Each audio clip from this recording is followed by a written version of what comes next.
semangat. Oke.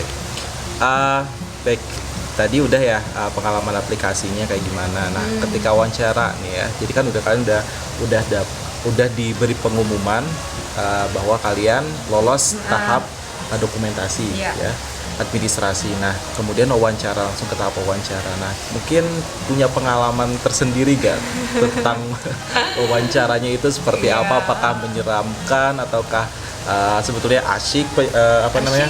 Ya.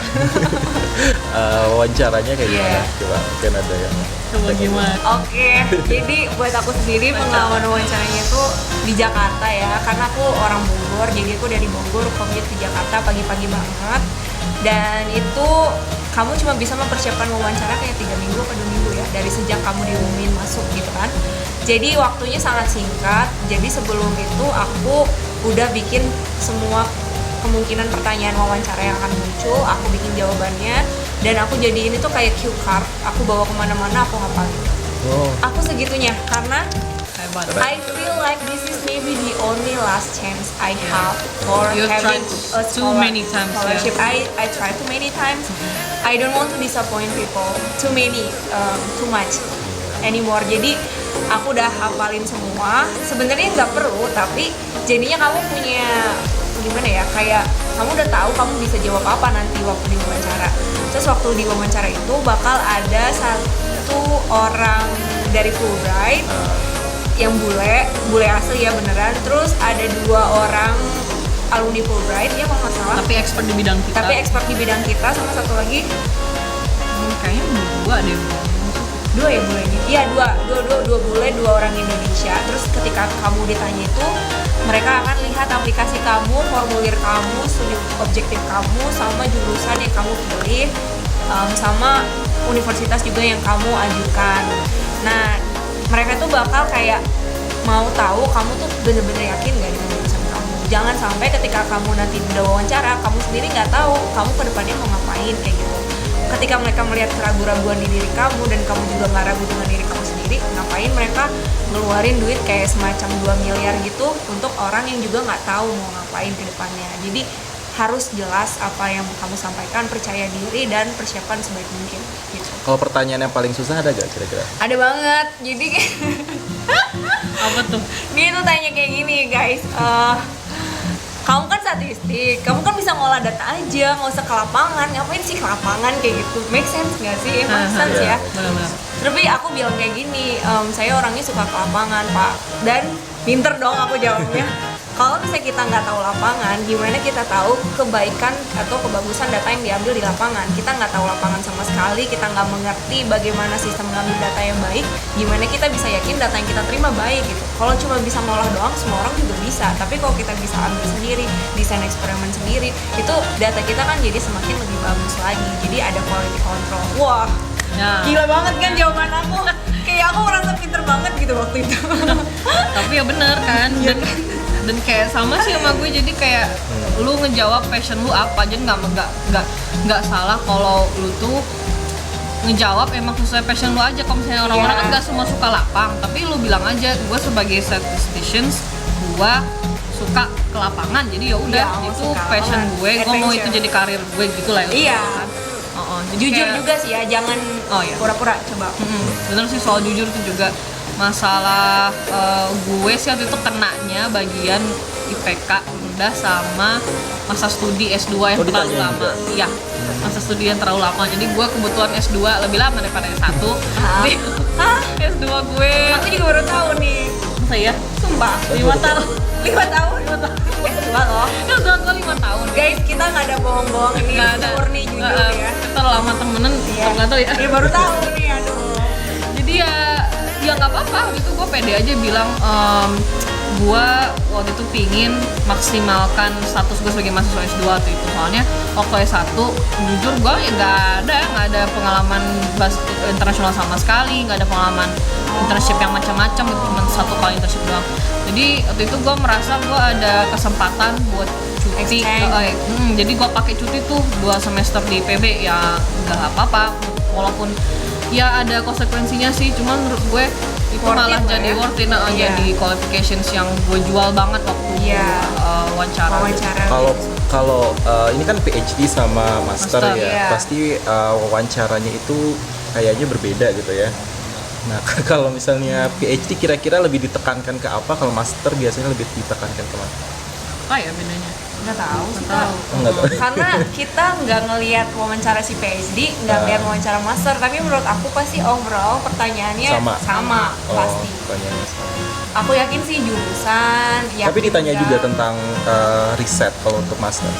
Oh enggak sih Oh kayaknya. iya, itu bedanya mungkin itu ya. Oh ada sih, tapi kayak nggak terlalu fokus Nggak terlalu banget fokus. sih kayak.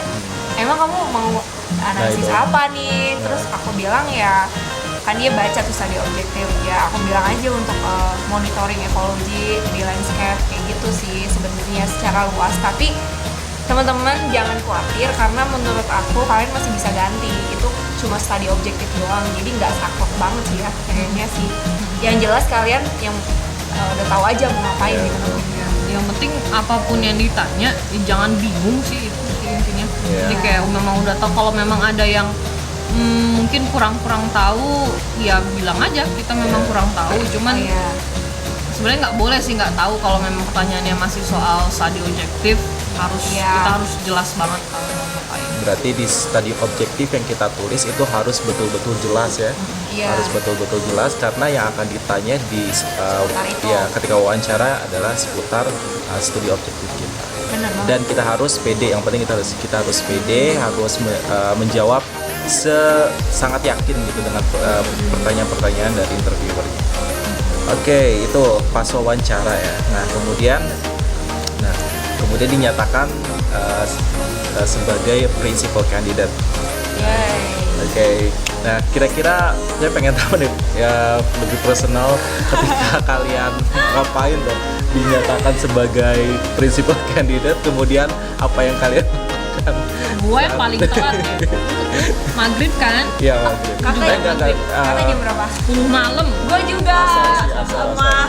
asar sebelum Asar malah, ada yang zuhur, jadi stres ya nungguin sampai jam 10 malam. Teman-teman kalau hari belum berganti bisa jadi kalian Ya, belum. tunggu dulu. Oke, berarti ya memang udah terjadwal ya kayaknya. Iya. Di emailnya satu-satu nggak langsung. Di Gitu. schedule tuh emailnya itu bikin kita jadi semakin khawatir gitu. Takut kita nggak lulus kok, yang lain udah tahu Jadi lulus harus apa sabar enggak ya. gitu ya. Sabar aja, banyak berdoa. Oke, kemudian dinyatakan sebagai principal candidate. Apakah itu sudah final atau belum sih? Oh Nah, enggak. setelah itu apa yang akan dilakukan? Apa Setelah kalian itu- langsung berangkat? Long way to go. Still long Gimana? way to go. 1 tahun lebih belum berangkat Oke. guys, apalagi karena corona. Heeh. Ya, apa ya? Dalam waktu 1 tahun itu apa aja sih yang kalian Ngapain harus aja ya? yang dipersiapkan? Fulbright itu bedanya sama beasiswa lain, mungkin ada beasiswa lain kayak gini juga. Jadi ada misalnya nih, kalau gue kan karena dulu Erasmus, kalau Erasmus full degree itu kalian daftar beasiswa Erasmus itu bersamaan dengan daftar kampus, jadi cuma sekali daftar. Misalnya contoh lain, AS yang Australia atau New Zealand yang gue juga coba, itu lu daftar beasiswa dulu baru kampus, atau lu daftar kampus dulu baru beasiswa. Jadi sama PDP juga ya, jadi kayaknya lu dapat LOE dari kampus baru lu bisa daftar PDP. Kalau Fulbright itu beasiswa dulu prosesnya, baru nanti kalian daftar kampus. Nah, panjang kayak tadi Iin bilang, setahun, karena kita diumumin itu bulan awal Juli. Terus kita harus tes TOEFL sama GRE dulu, GMAT juga kalau yang membutuhkan ya. Iya. Itu selama 6 bulan, jadi sampai Desember kita tes segala macam. Ada yang berkali-kali tesnya, ada yang mungkin les dulu kayak Budi di provide. Oke. Keren Sama banget tuh ya, Fulbright. kerennya Fulbright sih, mereka di provide sebulan lebih full di provide untuk les itu, dan itu kan sekelas Kaplan tuh Mahal banget. mahal ya. banget, itu bukan institusi yang abal-abal lah gitu. Jadi memang di apa ya, diperhatikan gitu sama Iya. Fulbright. Jadi yang membutuhkan tes les itu diberikan gratis. Full coverage. Guys, Full kalau coverage lagi. kalau kalian bisa ikutin aja. Ayo benar. Ini tips dari kita yang nggak ikutan Yang nggak ikut. kapan. Rugi. Apa itu Ikutin aja. tipsnya? ikutin aja. Ikutin aja kalau ditawarin syukur gitu. Tawarin ikutin, please. Ya benar. Oke. Tes TOEFL, tes GRE, terus daftar kampus itu awal tahun, baru Kalau daftar kampus berapa? Kalau PhD 5 sampai 6, kalau master 4 ya. 45. 4 sampai 5. Iya, 45. Terus udah dari awal tahun sampai pertengahan tahun lagi nunggu pengumuman kampus. Jadi Iya. total setahun. Nunggu Sampai- kampus yang terima mana, yang nolak mana, ada diskusi soal harga beasiswa yang bakal kampus cover berapa gitu. Jadi guys, aku Panjang. juga nggak tahu awalnya ternyata beasiswa Fulbright ini bukan gimana ya, bukan full gimana gitu. Jadi kayak harus ada bantuan juga dari beasiswa dari sekolah dan juga dari negara bagian kadang-kadang kalau ada shortfall, shortfall itu apa sih sebetulnya? kekurangan dana sih. Kurang dana ya. Jadi ada beberapa kampus yang Mahal banget, bener, mahal kebangetan mahalnya. Kebangetan Jadi mahalnya. Fulbright itu ada batas maksimal untuk membayar kita Bisa sebenarnya. covernya. Ya. Kalau udah lewat batas maksimal itu terminologinya shortfall. Jadi Iya. kasarnya kita harus nombokin gitulah ya. Iya. Nombokin tuh bebas, boleh ke uang pribadi atau kalau kasusnya gue dulu juga ya kita ditutup sama beasiswa kampus gitu. Kalau Kak Dini beasiswa kampus, kalau aku beasiswa dari State ya? state-nya yang kasih beasiswa untuk international student. Karena kalau kalian cek juga di universitas itu, international student tuh harganya tuh emang lebih mahal, jauh 2 kali lipat dibanding Orang lokal. lokal gitu sih. Dan ya itulah panjang ceritanya sebenarnya. Jadi tadi ya udah ada pengumuman dari kampus, ada yang nolak, ada yang diterima, kemudian ada yang diterima dengan shortfall seperti itu ya. Jadi nanti kalau udah pada diterima dengan shortfall, nanti mungkin ada negosiasi dari pihak IIE dan juga pihak Fulbright-nya dengan kampus, apakah kampus bisa menutup ya, Iya, menutup bisa bantu. bantu bayar ya cost sharing financial gitu. aid-nya. Kemudian bisa juga dari state-nya seperti itu Iya. ya. Oke, setelah itu apa kira-kira langsung Lanjutannya. berangkatkah ataukah ada orientasi dulu Iya. dari Fulbright-nya atau gimana? Ya ada orientasi GTO ya namanya. Gateway Orientation sih. Itu deh iya GO Gateway Orientation. GO ya, Gateway Orientation. Nah, sebelum GO sebetulnya ada satu lagi sih, ada PAT. Jadi PAT dan untuk tahun ini, jadi untuk tahun ini kita online PAT itu apa tuh, Kak? PAT-nya. PAT itu adalah pre-academic training. Bagus Jadi, banget guys, ikutan. Ya, dan itu untuk yang beruntung aja sebetulnya ya. Beruntung banget. Iya, yang beruntung aja. Nggak dapat juga. Sakas, beruntung banget. Jadi kita diberikan pelatihan bahasa Inggris khususnya untuk communication skill sama writing, academic writing. Jadi PAT-nya harusnya dilakukan kalau saya di Arkansas University of Arkansas ya, University of Arkansas. Tapi karena pandemi kayak gini, ya dilakukan secara online di Indonesia. Gitu. Ya, jadi kita harus menyesuaikan waktunya dengan yang ada di sana. Dan lumayan kita juga dapat supporting dana dari Fulbright-nya, ya, dari Aminef, dari Fulbright-nya untuk PAT. Dan kalau saya pribadi sih sangat improve gitu ya bahasa Inggrisnya karena kita memang betul-betul dilatih oleh native di sana. Keren banget namanya. Oke, Sebulan penuh ya. ya 1 bulan, jadi 1 bulan. Intens. 1 bulan. Nah, kemudian ada GO, Gateway Orientation, dan harusnya pun kita berangkat Udah berangkat, udah di luar negeri berangkat gitu ke Di Wayne State US, University. dan kita di Wayne State Wayne University State ya. Tapi University, dan ya. sebulan juga ya, Enggak, 3 Tiga- hari. 3 hari kalau 3 hari ya? GO. 3 hari atau 3 minggu ya? Gak tahu aku. Itu sebenarnya lama banget loh. Oh iya benar sebulan. Sorry. Jadi lumayan lah. Jadi kalau nggak salah 3 minggu atau 4 minggu gitu ya. Jadi Bisa penyesuaian ya sebenarnya. Adapting gitu kalau misalnya nggak lagi pandemik nih, tapi kan lagi pandemik jadi itu online. Lagi-lagi harus di semuanya. Indonesia lah. oh, oke. Itu yang online kan? Yang kalau yang berangkat langsung dia 3 hari. Kalau berangkat langsung cuma 3 hari. Cuma 3 hari. Iya. Oh, berangkat langsung cuma 3 hari karena kita online. Kemarin tuh kita GO berapa hari? 3 minggu 3 ya. minggu. 3 minggu hampir Hampir 3 4 bulan juga, hampir sebulan juga. Hampir sebulan juga. Nah, kemudian setelah itu langsung berangkat. Lagi nunggu sih sekarang. Terus? Oh, visa dulu. Oh iya visa. Ya, visa. Gimana visa? Mungkin yang sudah visa, yang sudah wawancara visa. Gue Jadi kita berdua, saya sama Iin, Iya. sedang menunggu. sedang menunggu Belum dapat DS dan DS. belum dapat DS dan mudah-mudahan untuk Secepatnya ya. secepatnya dapat. DS itu DS.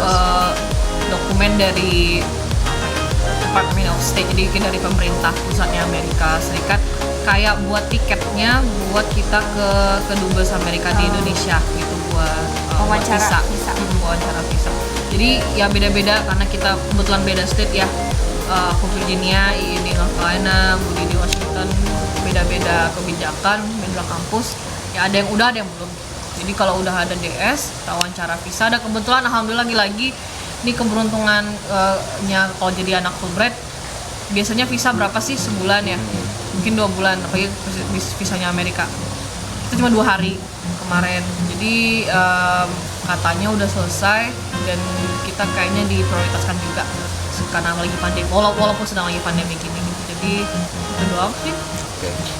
Baik, sebagai penutup nih, mungkin kesannya untuk beasiswa Fulbright ini kayak gimana dari mulai tahapan aplikasi sampai dinyatakan sampai mau berangkat ya, ini kan pada mau berangkat nih, amin ya, Amin. untuk kuliah spring 2021. Oke, kesannya gimana nih? Apakah mungkin punya kesan tersendiri untuk Pesan dari saya untuk kesan dulu? kesan. Kesan. Cukup banyak cobaan, jujur. Tapi harus tetap kuat, harus tetap sabar, tetap tenang. Kesannya sih ini perjuangan yang benar-benar berat banget sih menurut aku. Beasiswa ini harus sabar, harus benar-benar ya sabar sih. Mengasah keteguhan hati gitu, benar-benar yakin. Karena ups and downs-nya Upside down-nya tinggi parah. banget, cepet banget gitu dan tiba-tiba. kayak kita bertiga ngerasain kayak titik kayak kita nggak jadi Terendah. berangkat, Iya. kita nggak jadi anak Iya, muda, iya. kita ngerasain dan itu Berkali-kali, sama sekali. berkali-kali. Cuma dalam setahun setengah ya. Tapi worth it gak ini? Worth it kayaknya. Kayaknya Insya Allah sih ya, worth it. karena belum kesana. Nanti kita update lagi. Iya benar. Cuman ya itu kayaknya kalau gue pribadi mikir apapun kayak tadi kalau kata kamu dibilang sesuatu yang worth it, apalagi yang besar banget worth it-nya, pasti perjuangannya nggak Nggak simple, main-main. nggak Kita main-main. juga nantinya jadi lebih menghargai ini dan menurut aku sih masih kesan. Mesti kesan dulu. Yaudah. Nah, kemudian pesannya nih buat yang akan melamar beasiswa ini Fulbright, kira-kira apa? Banyak berdoa, Iya benar. banyak tawakal, beneran banyak dan berdoa. dan kebetulan ya harus mengelilingi Oh, diri iya dengan benar. teman-teman yang satu ini yang satu Ini satu perjuangan, Jadi satu circle lah ya. karena nggak semua orang paham kan perjuangan kita Iya. beasiswa sampai berkali-kali jatuh bangun tuh kayak konyol sih kalau sama orang yang nggak ngerti. Jadi kayak kebetulan aku sama Budi kan Galaunya. teman sekolah, jadi kita sering ayo coba terus gitu, atau sama Iin juga. Gue bersyukur banget, puji Tuhan punya Iya mereka. bener punya temen yang satu perjuangan tuh Iya. perlu banget karena nggak semua orang Iya. paham gitu.